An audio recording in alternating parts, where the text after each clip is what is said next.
¿qué tal amigos? Bienvenidos a Ecuador en Vivo, que todos los días trata temas de coyuntura, de interés, de temas que les interesa a los ecuatorianos sobre los problemas que nos aquejan a los ecuatorianos. En esta ocasión tenemos el gusto de presentarles una entrevista con un verdadero personaje internacional. Nos referimos a Nicolás Márquez. Él es abogado, conferencista, escritor argentino, autor de varios libros, y ya revisaremos más adelante algunos de ellos, que le hemos pedido conversar con él para entender de mejor manera lo que ahora mismo está ocurriendo en la Argentina con dos temas fundamentales: la ratificación de la condena a la ex vicepresidenta de Argentina, Cristina Fernández de Kirchner, por parte de la Cámara de Casación Penal, y por otro lado la decisión del Ejecutivo de dar de baja lo que en Argentina se llama la asignación o jubilación de privilegio que Cristina Fernández de Kirchner percibía. Tenemos la señal lista a través de la plataforma Zoom con Nicolás Márquez. Vamos ahora mismo a saludarle. Hola Nicolás, bienvenido a Ecuador en Vivo y gracias por aceptar conversar estos minutos con nosotros.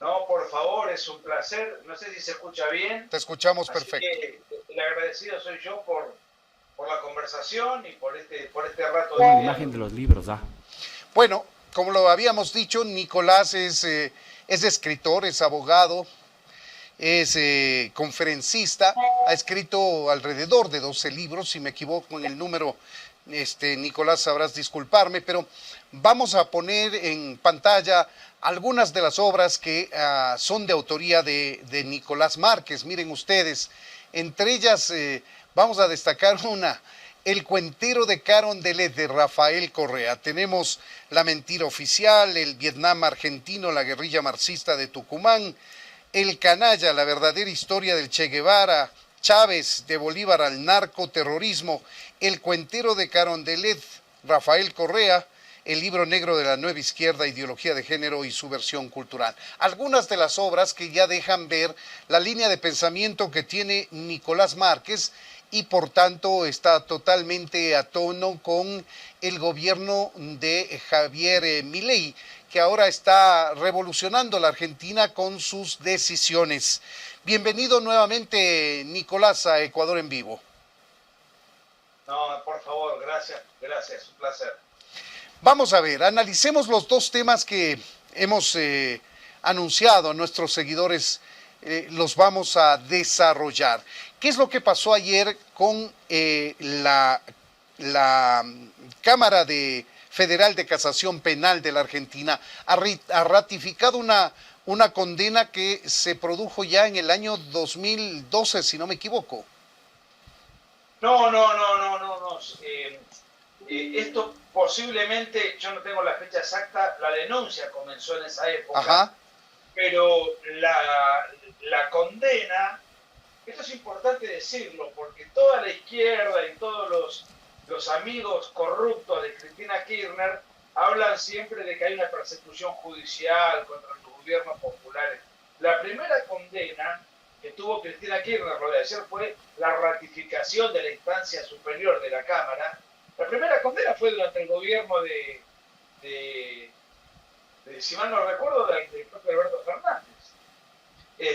O sea, que era el hombre que ella eligió para gobernar el país, porque ella no podía ganar. Y de hecho ella fue su vicepresidente porque no quería ir presa. Siendo vicepresidente tiene fueros. De manera que esta persecución judicial que están inventando no es tal, porque fue condenada durante su propio gobierno de su propio partido. Ahora, el gobierno de Javier Milei, lo que ha hecho la justicia con absoluta independencia es, en la instancia superior, ratificar aquello que fue condenado un par de años atrás. Más o menos, no recuerdo fecha exacta, un par de años. Y en realidad, esto recién empieza. ¿Por qué? Porque Cristina Kirchner tiene 10 causas judiciales por corrupción. O sea, es público y notorio que es una delincuente de proporciones escandalosas. Esta fue la primera condena. Por supuesto, va a tratar de ir a la corte, la justicia en la Argentina es muy lenta, llega tarde y a veces hay un dicho que dice que cuando la justicia es tardía no es justicia. Pero bueno, desde el punto de vista político es un golpe mortal para Cristina Kirchner, que es la presidente del partido opositor al de Milei. Entonces vos tenés como presidente una mujer que ya hace 2 elecciones presidenciales no se presenta y pone a diferentes prestanombres o militantes que responden a ella porque ella no tiene el aval electoral como para ganar una elección. Encima de eso, está condenada por la justicia por doble instancia. Nadie duda que es una delincuente, más allá de la cuestión formal de la justicia. Era muy previsible esto. Lo que no era tan previsible era que al día siguiente, porque el gobierno de Javier Milei es tremendamente hiperactivo y todos los días nos sorprende con algo.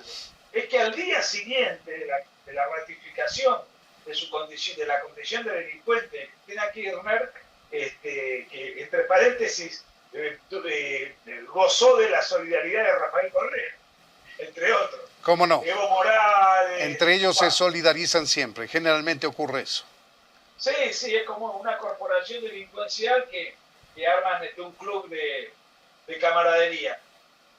Bueno, es tremendamente oneroso, un privilegio inaudito, lo que cobran como concepto que se conoce como jubilación de privilegio, que se le otorgan a los presidentes, vicepresidentes, aquellos funcionarios que tuvieron un alto rango. Bueno, a raíz de la segunda condena, el gobierno de Javier Milei determinó quitarle a Cristina Kirchner la jubilación de privilegio, que más o menos, para que se den una idea, equivale a 80 jubilaciones mínimas de Argentina.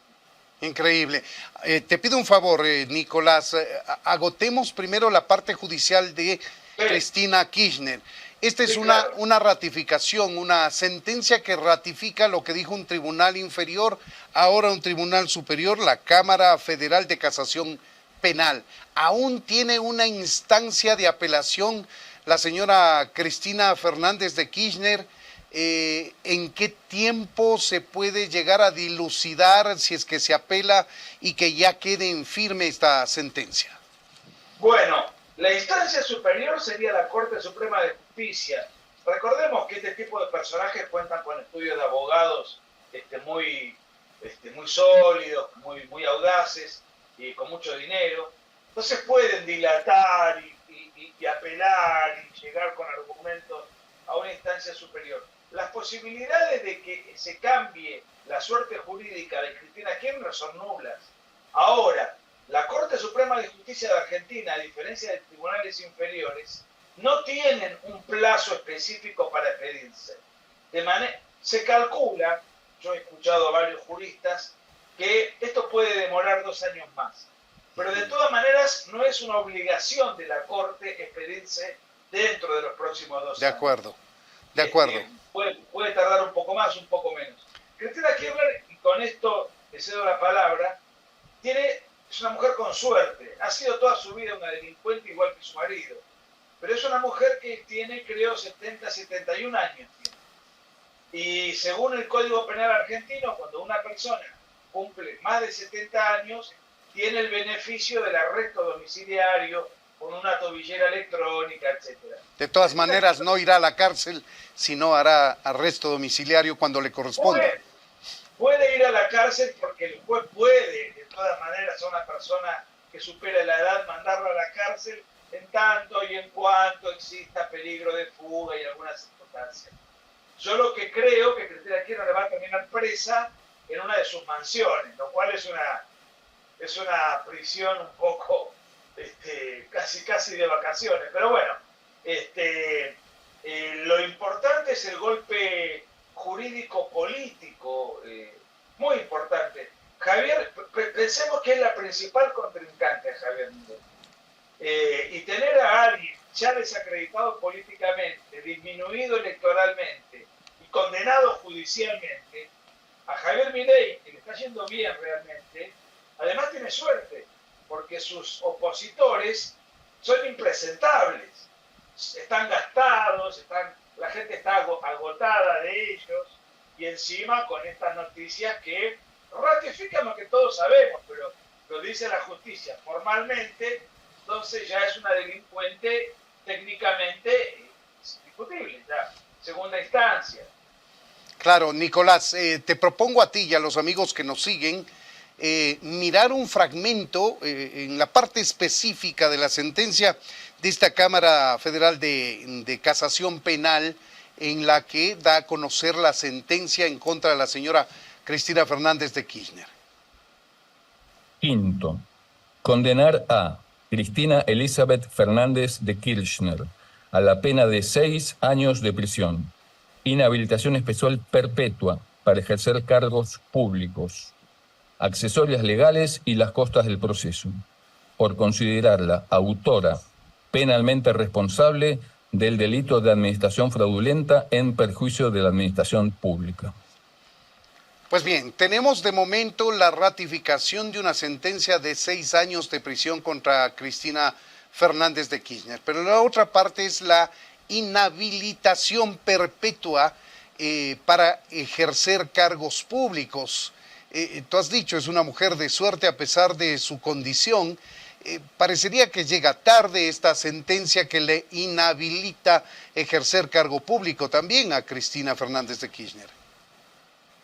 Es un tema discutido, ¿por qué? Porque si bien ya tiene una doble instancia y está condenada e inhabilitada, lo que seguramente van a argumentar sus abogados es que hasta que la Corte no defina como última ratio... No le pongan firme. Bueno, claro, entonces técnicamente podría presentarse elecciones. La realidad es que en lo personal, como analista político, férreamente opositor a Cristina Kirchner, nunca tuve la más mínima simpatía.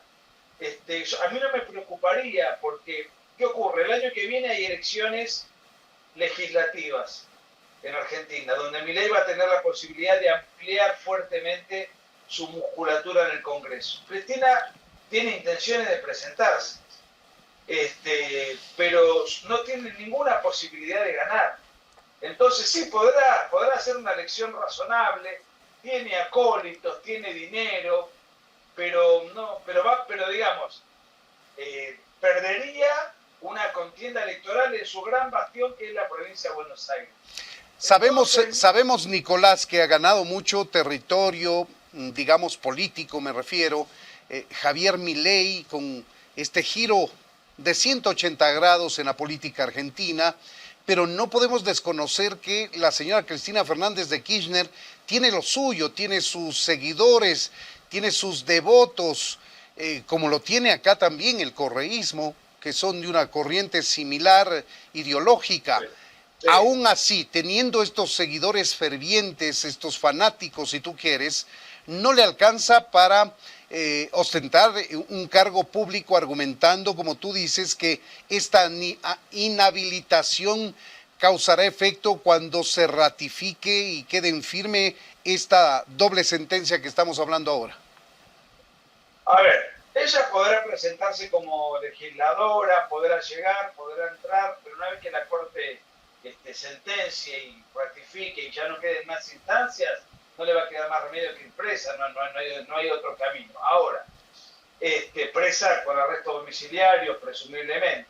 Ahora bien, es cierto que conserva un caudal electoral, pero usted fíjese que en las últimas elecciones, en el balotaje que se dio entre Javier Milei y el candidato de Cristina Kirchner, que era el ministro de Economía del gobierno del cual ella era vicepresidente, el presidente Alberto Fernández, Sergio Massa, Milei ganó 56-44. Y ahora el consenso que tiene Milei es, y además ni siquiera fue ella, puso a alguien porque ese alguien podía sacar más votos de los cuales más votos de lo que ella tiene. Puso una suerte de testaferro, una pantalla. Entonces, sí puede hacer una elección razonable, tienen su clientelismo, es su lugar, su provincia, la provincia fuerte de ellos, porque en el resto del país han perdido toda gravitación. pero va a perder igual. Entonces va a ser una derrota electoral, tiene una derrota judicial, tiene la espada de Damocles, porque la Corte Suprema en cualquier momento bueno, esto recién empieza, pero va a empezar a correr el reloj de que la Corte va a tener que expedirse al respecto. Un descrédito reputacional, y además está la justicia procurando recuperar los bienes que Cristina robó, que son muchos. De todas maneras, es incalculable lo que han robado durante tantos años. Pero es un proyecto político vía de extinción, que todavía tiene sus seguidores. Pero la tendencia es un Milei consolidado, un Milei fortalecido, un Milei protagonista y una oposición totalmente desarmada y desorientada. De acuerdo. Nicolás, ahora vamos al segundo tema que motivó esta entrevista. Hablamos ya de la ratificación de la sentencia de 6 años en contra de Cristina Fernández de Kirchner por administración fraudulenta, ese es el cargo que se le imputa. Sí. Y a renglón seguido, el vocero presidencial Manuel Adorni anuncia una decisión del Ejecutivo, entendemos que en concordancia con la Administración Nacional de la Seguridad Social Argentina, que es ANSES, lo que en el Ecuador equivaldría al IES, el Instituto Ecuatoriano de Seguridad Social. Y esto hace relación a esta asignación que le denominan en Argentina de privilegio o jubilación de privilegio, que a la par en el Ecuador sería la pensión vitalicia por su condición de expresidente de la República, ex vicepresidente de la República, que fue Cristina Fernández de Kirchner, así como las 2 presidencias de la República de su fallecido esposo. Veamos, te invito, Nicolás, a ti y a los amigos que nos siguen, a repasar este anuncio presidencial del vocero Manuel Adorni. Se resolvió dar de baja la asignación de privilegio, popularmente conocida como jubilación de privilegio, que la ex presidente Cristina Fernández de Kirchner venía percibiendo, tanto en la asignación personal como en la derivada por pensión del fallecido expresidente Néstor Kirchner. Esto significa para los argentinos un ahorro, al menos de la asignación que se cobraba en mano, de unos 21.827.624 pesos con 65 centavos. El beneficio previsto por la ley 24.018 para ex presidentes y ex vicepresidentes de la Nación es una asignación que no tiene carácter contributivo y se otorga con carácter excepcional y extraordinario como contraprestación al honor, el mérito y el buen desempeño en el cargo. La señora Cristina Kirchner fue condenada por la Cámara de Casación Penal en la causa Vialidad como autora del delito de administración fraudulenta, por lo que representa lo contrario al honor, al mérito y al buen desempeño. La jubilación a exmandatarios es un privilegio que no debería existir en la Argentina, más aún si quien la percibe está condenada por estafar desde las más altas esferas del poder a millones de argentinos que vieron esfumarse sus esperanzas a manos de la política. Esto es nada más ni nada menos que otorgar un manto de sentido común y cordura a la gestión pública. Durante el mandato del presidente Milei, la Argentina no va a destinar fondos a ninguna persona que esté condenada por corrupción y que haya mancillado el honor y la dignidad de los argentinos. Ahí está, resulta realmente insultante para los argentinos una pensión, una doble pensión por su condición de ejercer la primera magistratura de la Argentina de unos niveles astronómicos para el promedio de lo que recibe un jubilado común y corriente en la Argentina, Nicolás. Mire, se lo traduzco en dólares, que es la moneda que manejan ustedes. Más o menos el desastre que ha dejado el kirchnerismo, que vació las cajas de jubilaciones, un jubilado no llega a 300, de bajo rango, no llega a ganar $300 por mes. Lo que ganaba Cristina Kirchner mensualmente, según lo que acabo bueno, de lo que acaba de informar Adorni, traducido de pesos a dólares, es más o menos $20.000 por mes. Insultante. Por supuesto que Cristina Kirchner, en su condición de ladrona múltiple, después de tantos años de robo, saqueo sistemático y generalizado, la pensión no la necesita para vivir. Es un símbolo, un buen símbolo dentro de la política de austeridad republicana que viene llevando adelante el gobierno que asumió el 10 de diciembre, el gobierno de Milei, que está por cumplir un año ya en ejercicio del poder. Mire, el gobierno de kirchnerismo, ya que estamos hablando de jubilaciones, tiene más o menos 8 millones de jubilados, de los cuales 4 millones, la mitad más o menos, fueron regalados. Es decir, gente que jamás aportó, y el kirchnerismo, para hacerse de una masa de votantes, regaló jubilaciones a gente que nunca había aportado.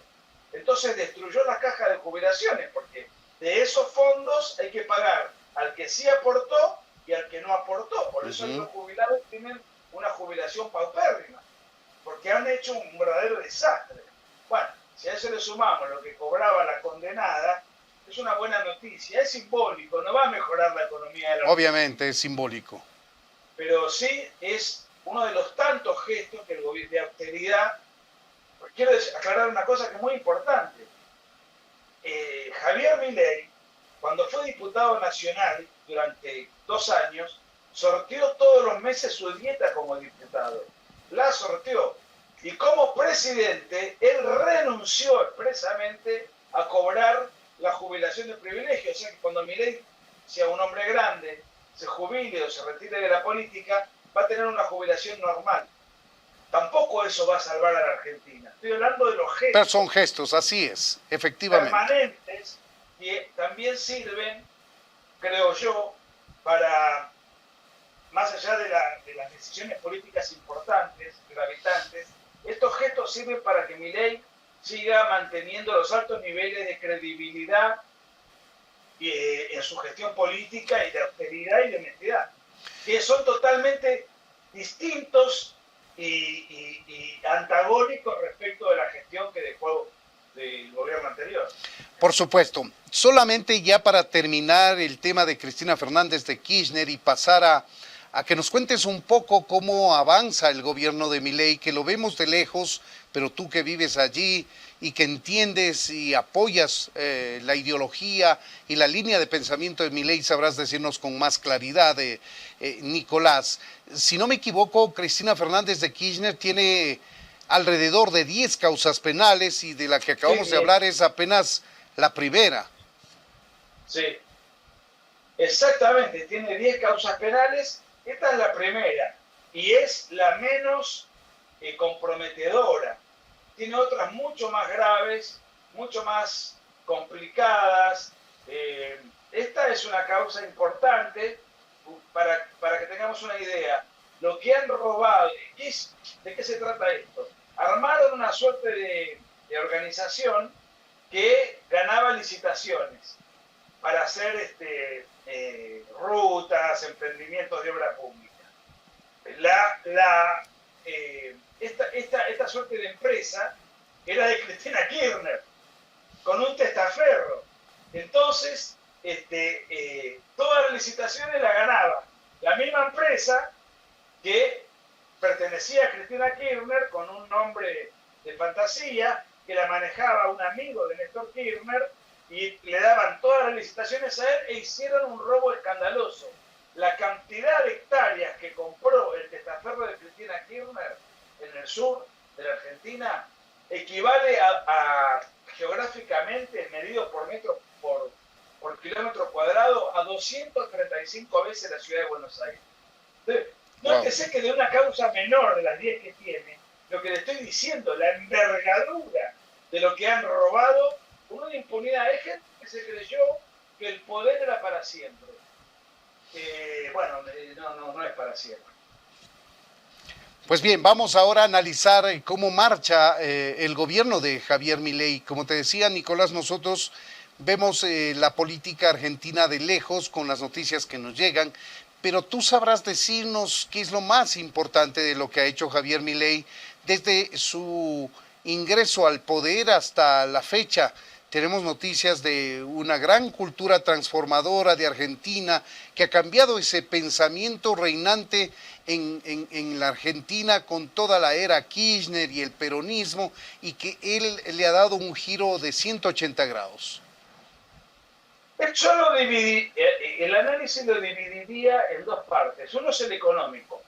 Cuando Javier Milei asumió, el riesgo país de Argentina estaba cercano a los 3.000 puntos. Hoy está a 700 y fracción, en 10 meses. Tiene 35 diputados sobre 250. Quiero contar la debilidad política que tiene. No tiene un intendente, no tiene un gobernador. Con una muy poca estructura política ha hecho realmente un cambio paradigmático. De 2.700 puntos de riesgo país, hoy tenemos 700 más o menos. Luego, estábamos al límite de la hiperinflación. Hoy la inflación es del 2% anual, 2,7% este mes. No, hacía 6 años que no teníamos un guarismo tan favorable.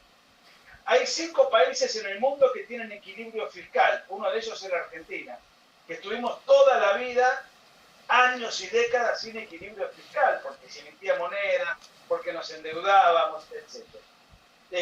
Otro dato, la credibilidad que Argentina está teniendo lo hace tener a Javier Milei. Hoy se reunió con Donald Trump, pero se reúne progresivamente y consuetudinariamente con Elon Musk, con los principales magnates del mundo que están muy interesados en invertir en la Argentina.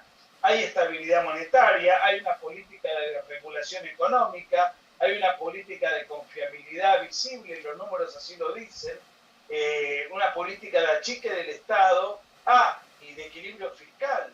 Es decir, hay un gran emprolijamiento en el contexto de un país que fue tomado devastado. Sigue estando devastado, no se puede solucionar esto en 10 meses, pero las mejoras son cognoscibles, visibles, observables, los números son contundentes. El otro aspecto es el cultural. Ahora se habla mucho, está de moda la expresión woke. Eso fue la política que durante 20 años aplicó el kirchnerismo. En cambio, el gobierno de Javier Milei atacó lo que se conoce como la educación sexual integral, quitó la ideología de género de los establecimientos educativos y el lenguaje inclusivo de todos los comunicados de tipo oficiales.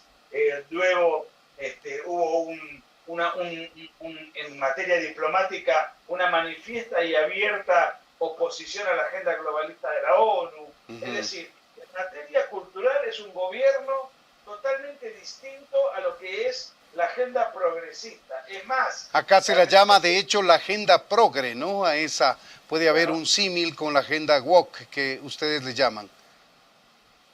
Bueno, la agenda woke hoy se usa mucho a nivel internacional, pero estamos hablando de lo mismo. Y desde ese punto de vista es un gobierno que está enderezando los valores. Es muy común escuchar que se hable de Dios, patria y familia, la defensa de la familia natural, la defensa de los niños que estén al margen de la ideología de género, que crezcan en hogares sanos. Luego, un sinfín de reformas, de contrarreformas. Claro, ahora Nicolás, si me permites, ¿a qué se atribuye esa fuerza que tiene Javier Milei para hacer las transformaciones, más allá de las potestades que tiene directamente el Ejecutivo para imprimir cambios? Es una persona que no tiene la fuerza necesaria en la Asamblea, ya lo dijiste, 35 de 200 y pico representantes en el Congreso no hacen mayoría. ¿A qué se atribuye esta fuerza de Milei que ha logrado ir haciendo cambios sustanciales, importantes, desde el pensamiento hasta en la parte pragmática en Argentina? Primero que Milei no viene de la política, es un hombre que viene de la academia. Se le ha pasado 50 años, no, tiene 53 años, pero se le ha pasado 30 años estudiando como un animal, escribiendo libros, dando conferencias. O sea, él tiene una convicción intelectual tremendamente profunda. No es que él llegó al poder y bueno, vamos a ver de quién me rodeo, vamos a ver para dónde rumbeamos. Él llegó con un discurso generando una gran explosión cultural mucho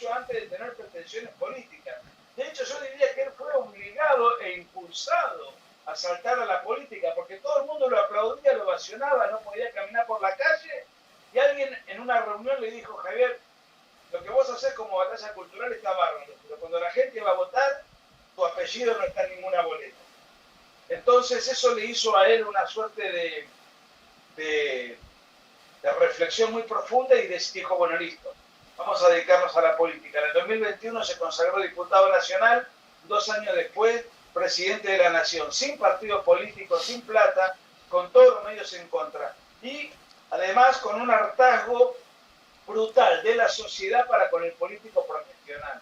Entonces, el político profesional que está coacheado, que está ensayado, que tiene un discurso prefabricado, un libreto ya prearmado, aparece alguien creíble, que te habla de lo que dice, cómo lo dice, gestualmente, actitudinalmente, verbalmente.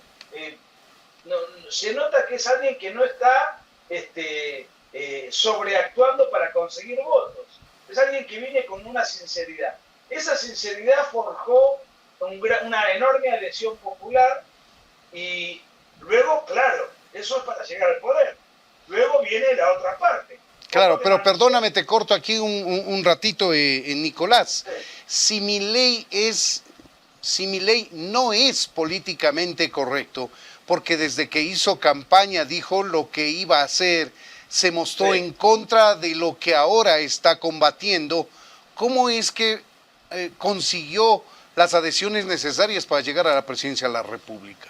Porque el discurso contrario, la justicia social, el progresismo, el Estado presente, todo el discurso habitual de toda la corporación progresista, bueno, la gente después de 20 años se hartó, se dio cuenta de que ese discurso, desde el plano verbal, puede ser muy amable, desde el plano de los hechos teníamos cada vez más inflación, 50% de pobreza, récord de indigentes, 60% de los niños que comen una vez al día.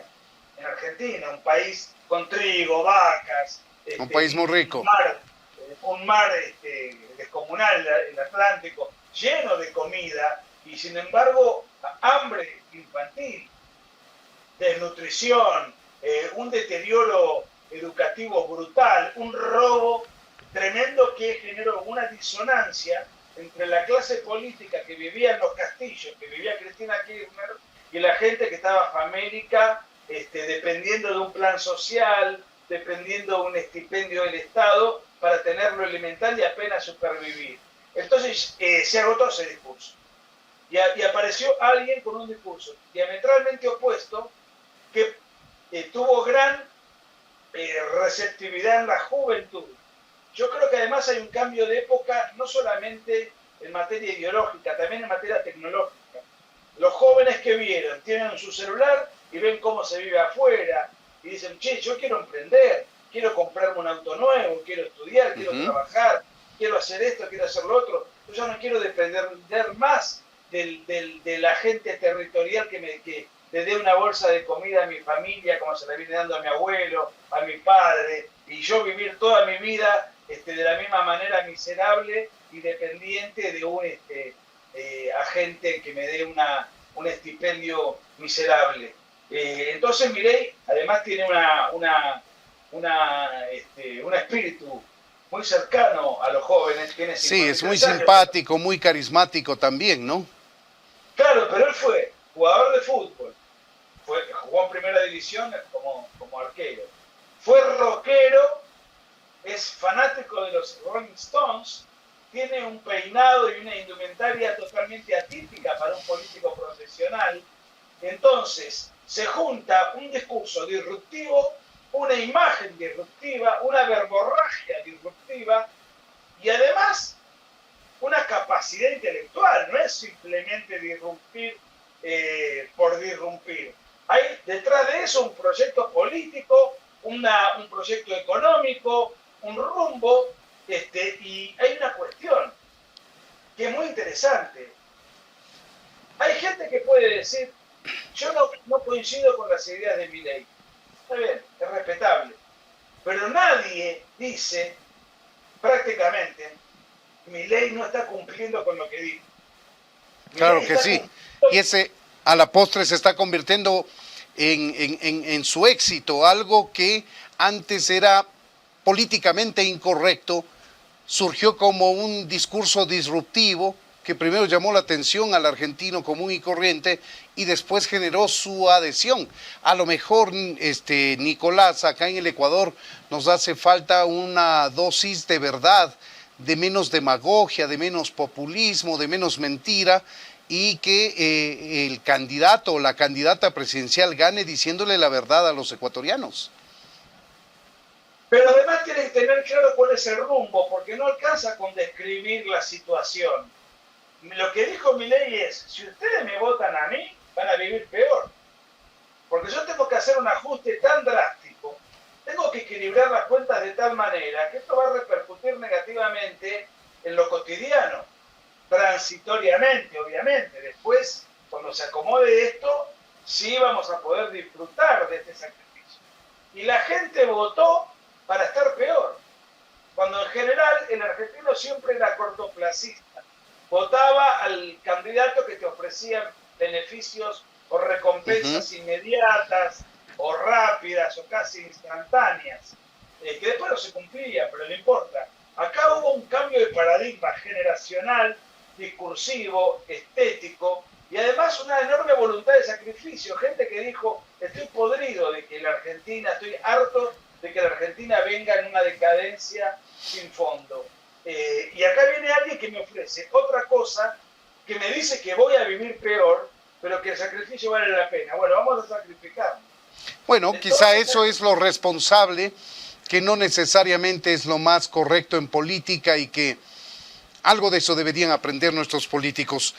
Nicolás Márquez, me encantaría seguir conversando contigo, es muy apasionante el análisis político, conocer un poco más de tu país, de la política de tu país, pero el tiempo nos impide. Queremos agradecerte estos minutos que te has tomado para conversar con Ecuador en Vivo, darnos tu criterio, tu opinión, información también respecto a lo que pasa ahora mismo en la Argentina y una visión política de lo que está haciendo ahora mismo el presidente Javier Milei. Queremos agradecerte sentidamente por haber aceptado este diálogo, Nicolás. No, el agradecido soy yo, un cariño a los ecuatorianos. Como te decía, fuera de cámara estuve hace muy poco en la Feria Internacional del Libro. Fue una alegría personal muy grande porque es un país que adoro y hacía, desde antes de la pandemia, que no visitaba Ecuador. Así que estuve allí, así que tuve la suerte de poder volver a un país que, y sin Correa, porque cuando había estado, todavía estaba Correa. Y se notaba que no estaba Correa, porque había un ambiente de libertad, de distensión, más allá de que Noboa no es alguien que sea santo de mi devoción, es un demócrata, es un hombre institucionalista. El otro era un sátrapa dictador y yo notaba que la gente hablaba con miedo y eso no lo noté ahora, lo cual es una buena noticia, me parece, ¿no? Claro que sí. Recibe el saludo de la dirección de Ecuador en Vivo, que ya te la hizo personalmente, pero quiere que se conozca, que públicamente te envía un saludo y será hasta la próxima entrevista que podamos mantener contigo, Nicolás. Muchas gracias nuevamente. A sus órdenes y buenas tardes. Saludos para todos. Saludos para ti también y para los argentinos a través de ti.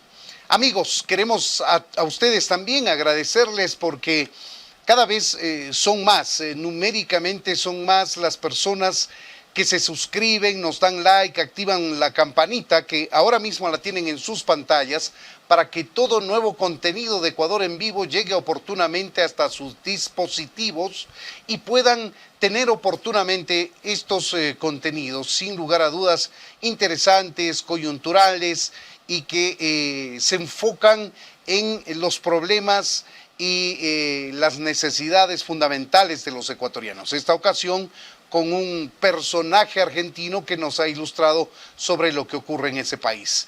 Gracias por su atención siempre, amigos, y hasta la próxima entrevista.